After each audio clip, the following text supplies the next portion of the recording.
to compute the transcendental Brauer group. So the rational points of x sit inside the idyllic points, which, because x is projected, is just a product of the local points at all the completions, at all the places of L. Okay, so in particular, if we have a rational point, then we have an idyllic point, because we've got a point at all the places.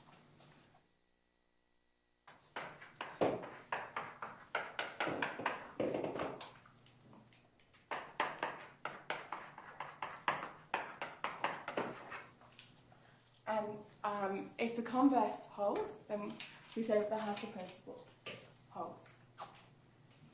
So if the reverse holds, we say that the Hasse principle holds.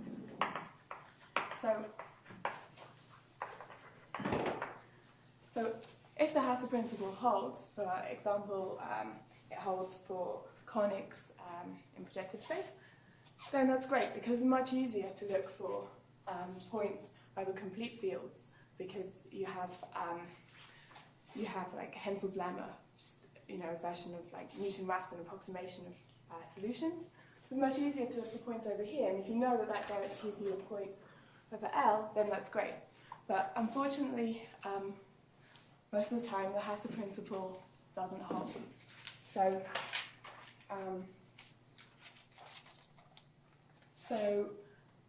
number theorists are often interested in studying reasons for its failure. And that's where the Brauer group comes in. So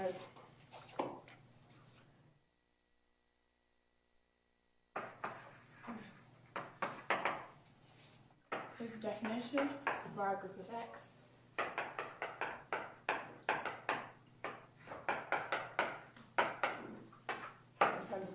Okay, whatever, but why we're interested in this is because of an observation of Manning in 1970, which showed how this Brauer group can obstruct the Hasse principle.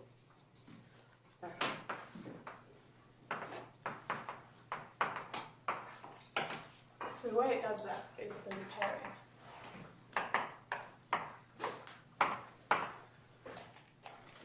which takes an idyllic point and an element of the Brauer group and gives something in Q mod Z. And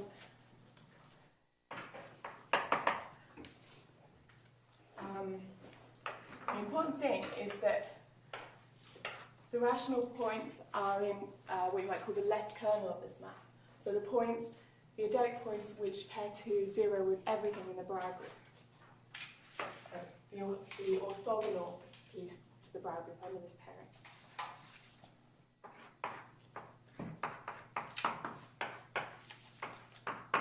So this is notation for what's known as the Brauer-Manning set. And it's what I call the left kernel. So things which pair to 0 with everything in the Brauer group. And that's important, right, because it's obviously inside the idyllic point. So now we've got something sitting in between. So this can give a reason why this set could be not empty, but this set could be empty. Namely, this set in between is empty. And that's what we call Brauer-Manning obstruction to the Hasse principle.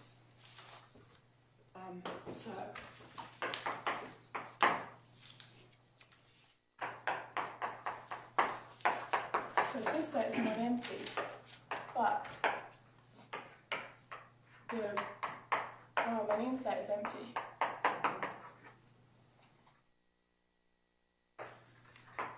And we have a Brauer-Manning obstruction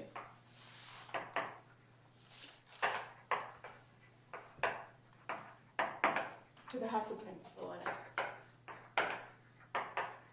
So the Brauer group is finding the reason why the Hasse principle fails. Okay, and actually something even stronger is true. So we have, in fact, like the same in the closure in the adelic topology. So even the closure of the rational points is contained inside the Brauer-Mannian set. And so this can also give a reason why weak approximation can fail. So we say that weak approximation holds if this closure is equal to the set of adelic points. So you can approximate any adelic point up to arbitrary precision with rational points. That's when weak approximation holds. But if this inclusion is strict, then there's no way that these two guys can be equal. So this can give an obstruction to that as well.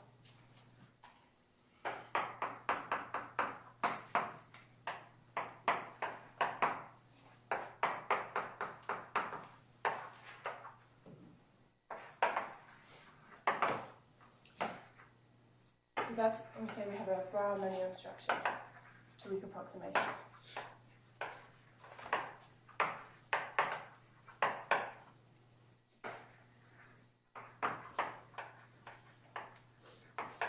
Is the Brauer set closed? The Brauer set closed. I don't know, Bianca? Yeah. Sorry. So this is kind of a new area for me. I kind of come from a background in classical theory. I'm going to use classical theory, in fact, to do this computation. But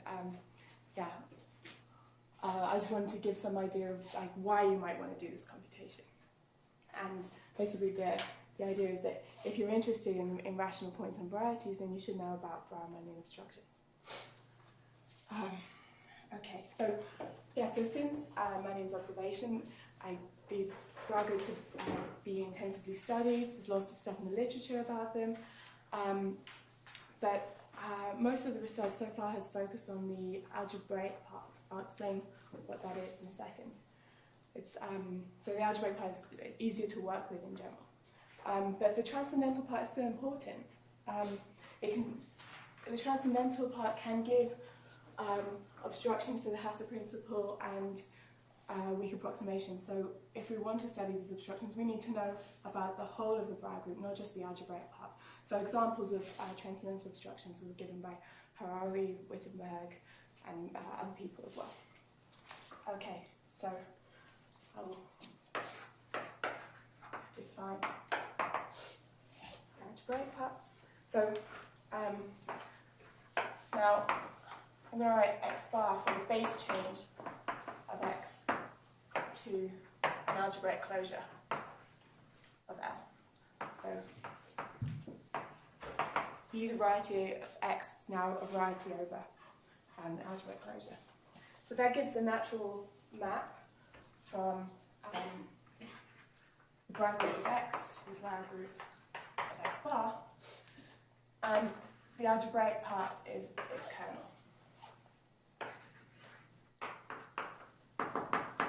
So this is the algebraic part. And what's left over is called the transcendental part, and that's what I'm going to be talking about today.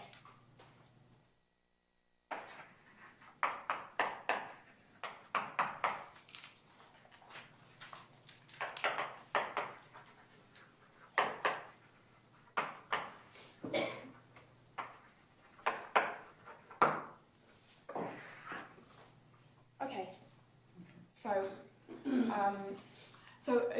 until recently, very little was known about the transcendental part. It hadn't been fully computed in a single example for which it was non-zero until there's been some recent work by Hieronymo and Skorobogatov where they compute it for a diagonal quartic surface. It's quite new. So today I want to show how to use results of Hieronymo and Skorobogatov to compute the transcendental part of the Brauer group for product of CM elliptic curves.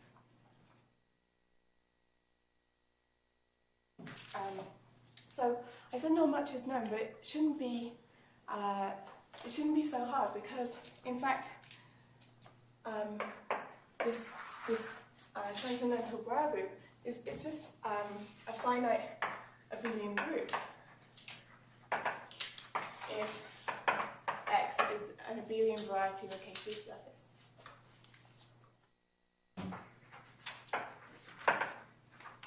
So it shouldn't be that difficult to compute a finite abelian group.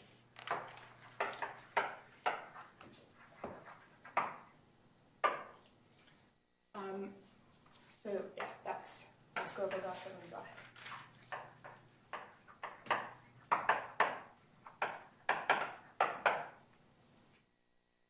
So in particular, that means we can compute it prime by prime.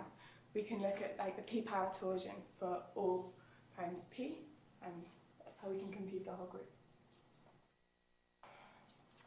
So, okay. So the main result I will use is another theorem of the same two authors. So if E and E prime are two elliptic curves over F, which is still a number field, and n is a natural number, then if we let gamma be the absolute Galois group of L, then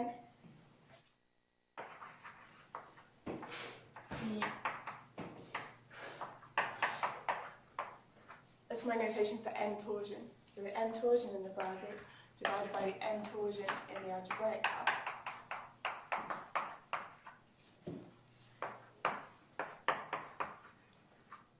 is equal to the homomorphisms from the n torsion of E to the n torsion of E prime, which respect the action of gamma, quotiented by those which come from homomorphisms from E to E prime.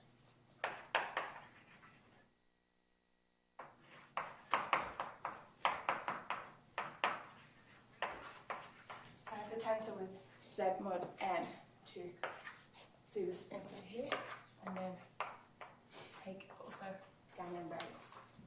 Okay, so this is really important. This is what I'm going to use today. And everything here is over L bar. So when you talk about n torsion, they're in L bar, and when you talk about no, even when you talk about the first quotient. Here? Yeah. So this is the Brauer group of E cross E prime over L. It's not, so it's like Brauer group of X, it's not Brauer group of X bar. Okay, then maybe let me ask the other one. When you talk about En. Yeah, this is the yeah.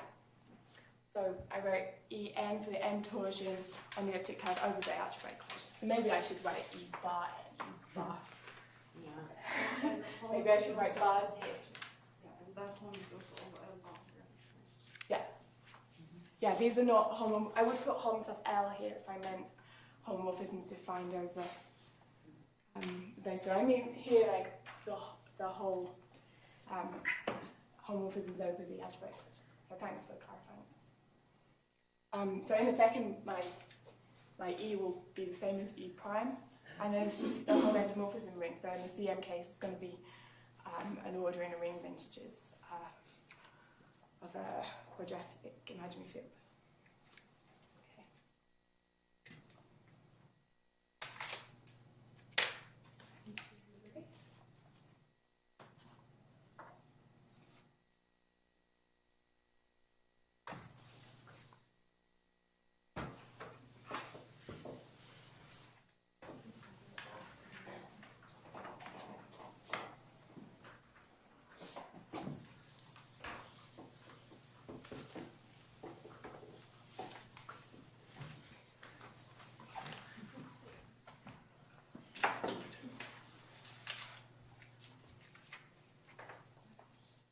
So the idea is to use this in the situation described above. Use this to compute the transcendental Brauer group of E cross E.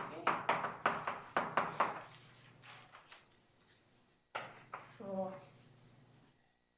E with CM, so with endomorphism being equal to OK, here K is the magnetic field.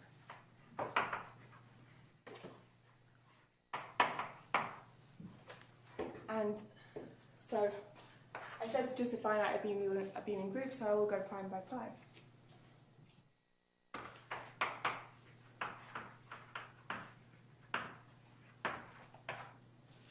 So I compute the L primary part.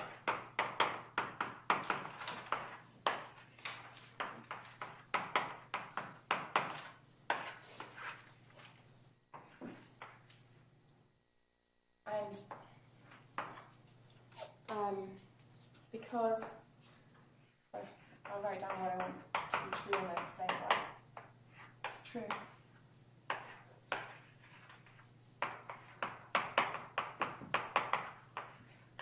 So this notation L infinity means the L primary part, so all of the L power torsion. So this is true by a result of Grothendieck, which says that when your variety is smooth, then the Brauer group is just a torsion abelian group.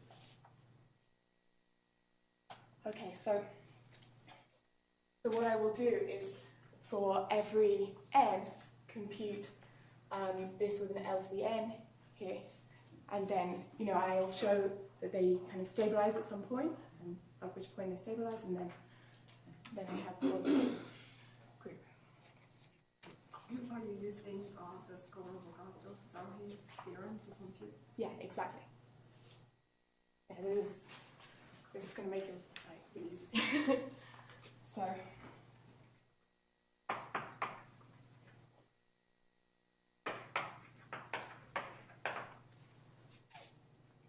I'll define an integer m, which will be where it stabilizes. So this theorem will just state result for 1' L. Obviously, you just put together all the L's to get the whole group. So m depending on L, for the largest integer, such that this is the grossing character of the elliptic curve. And if you don't know what that is, just hold on, because after this theorem I will state another result which allows you to forget about the grossing character almost all of the time. But this is the condition that I need. So this is in order of conductor L to the M inside of K for all but finitely many primes Q of KF. This is my notation for all but finitely many.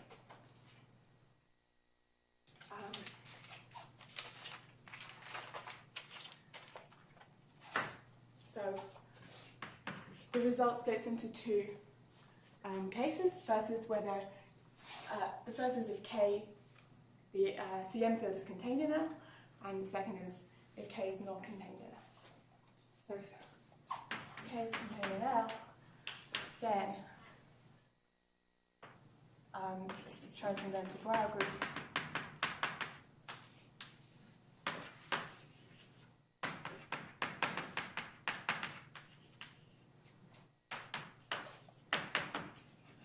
is just equal to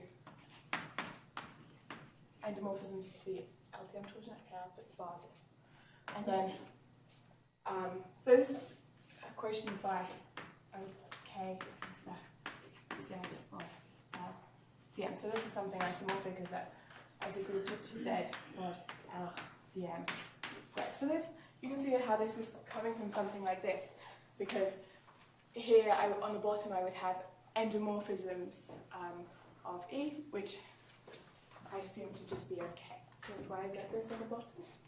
But yeah, so the result is saying that you only need to go as far as M, and then you can stop, and also that at this point gamma isn't doing anything. Okay, so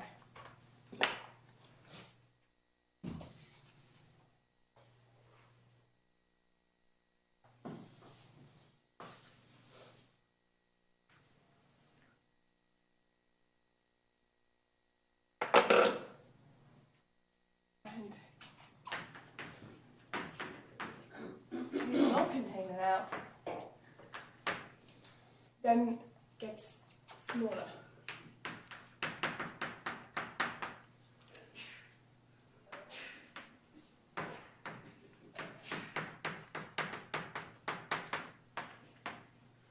So it's just isomorphic to Z mod L to the M. And I can even say what it's generated by. So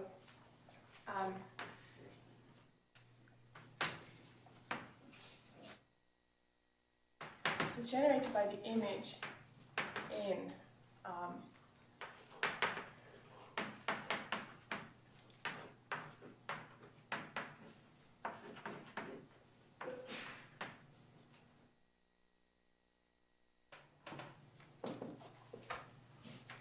here of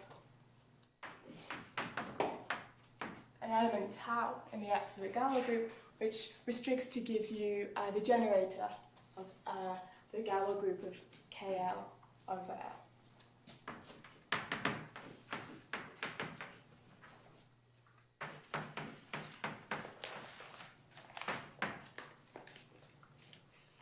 Okay, so I'm doing a lot worse on time than I thought I would be.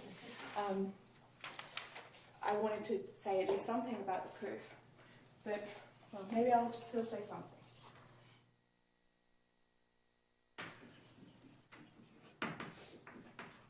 So the idea of the proof is that, okay, if we use this result, then we know that we just have to look at how the Galois group acts on the torsion. And that's completely determined by the Grossen character. So Grossen character tells you how Frobenius at a prime Q acts, and it acts by multiplying by the value of the Grossen character, which is just something in OK, so something in endomorphism ring. And so you can see that if the Grossen character lands in this order, Z plus LCM OK, then if we, so I said that the action on, I'll write this down, action of frog Q on E, say, LCM is multiplication by Grossen character. But this is something in, by definition of M, this is something in LCM, okay? And so, so we don't want to just look at the action on the L-power torsion, we want to look at the action on the endomorphisms of the L-power torsion. I want to look at the ones which are fixed. I want to look at these Holms which are fixed by the action of gamma. Okay, and so if I'm acting on the LTM torsion by multiplication, then on endomorphisms of the LTM torsion, I'm acting by conjugation. But then it's, you know, it's an LTM torsion group, so it doesn't see this L to the M part. So I'm just conjugating by an integer, which doesn't do anything. Endomorphisms commute with integers. So that kind of shows you at least why I don't have a gamma here. My gamma is not doing anything here. And so the point is that M is the largest one, such that we're in here. So in fact, it's also not in here. So we'll act non-trivially on the endomorphisms of the L to the M plus 1 torsion. So then when you take fixed things, you get smaller. And in fact, you get really smaller. You just get back down to the ones that come from endomorphisms of the LTM torsion, modular this thing. So I don't know how much sense that made, because I didn't write much down. I just wanted to give you an idea of why the Grossen character should come in. And now I'm going to get rid of the Grossen character.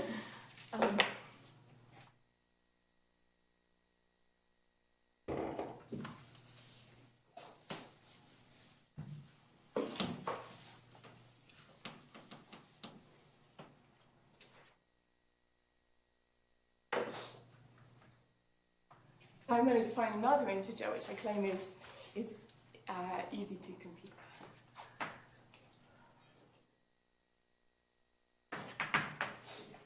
So L has always been a prime. I don't think I ever wrote that.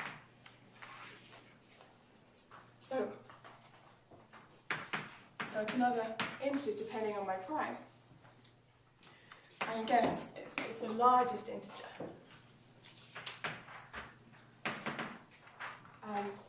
Such that the ring class field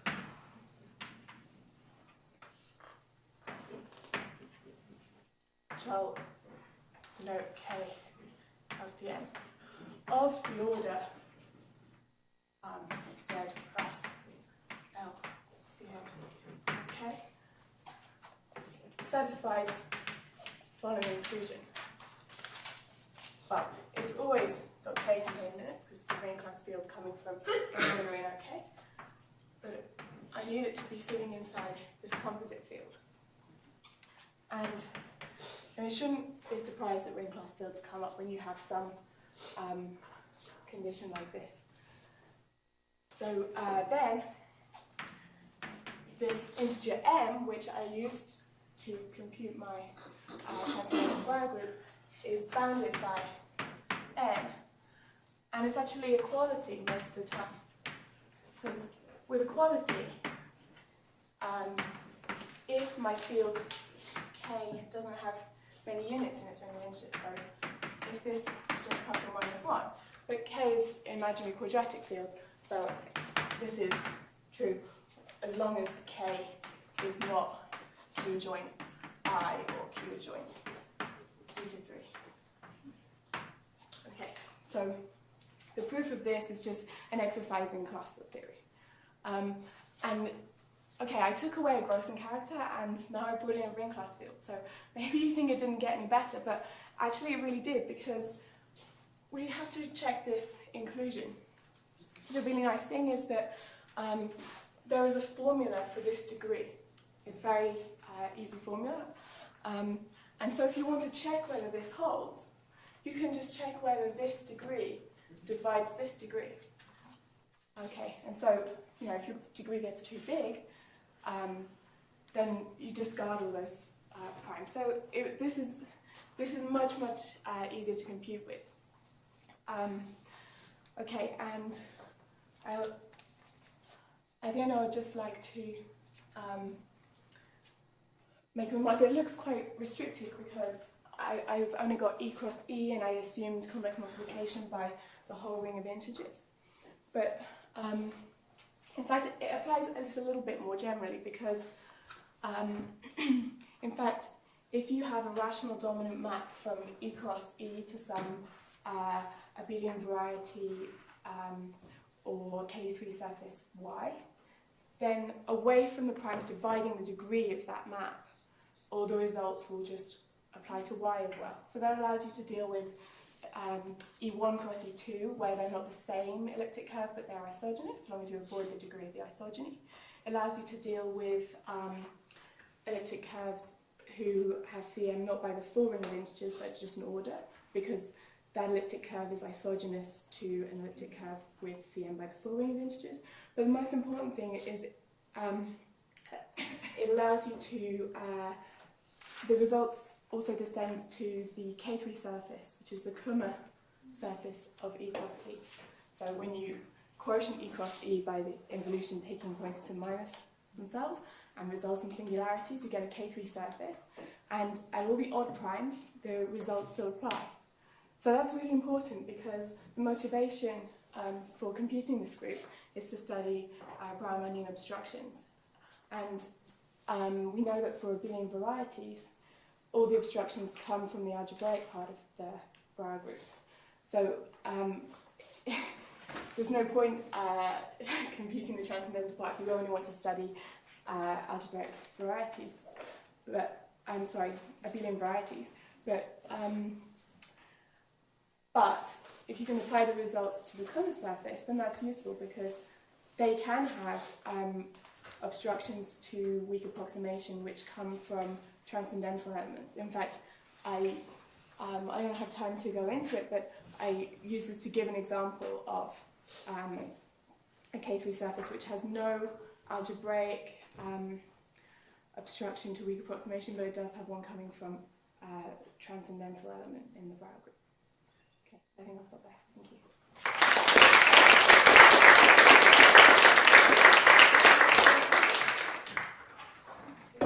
Thank you very much for a very beautiful talk. I was in many wonderful lectures of Brauer, and this is the first time I think I understood what